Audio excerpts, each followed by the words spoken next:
உப்பு இப்போ போட வேண்டாம். அரிசி போட்டு ஓரளவுக்கு 3/4 வேக்காடு வெந்த வரும். தம் போட்டு மூடி வைக்கும்போது உப்பு சேர்த்துக்கலாம்.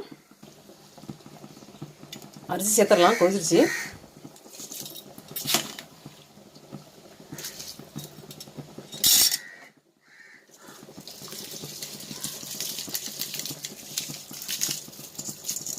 குமின் சம்பா மட்டன் பிரியாணி செஞ்சிட்ருக்கேன்.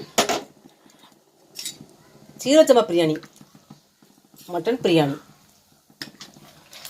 எப்படி செஞ்சு தெரிஞ்சுக்கன்னா ராஜீவ் குக் இந்த லிங்கை கிளிக் பண்ணி வீடியோ ஃபுல்லாக ஸ்கிப் பண்ணால் பாருங்கள்.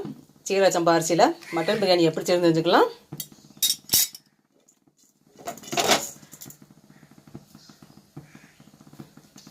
பொழு பொழுன்னு உதிரியாக வரணும்னா பிரியாணி செய்யணும்னா சீரக சம்பா அரிசியில் பிரியாணி பொழுன்னு வரணுமா? வீடியோ ஃபுல்லாக ஸ்கிப்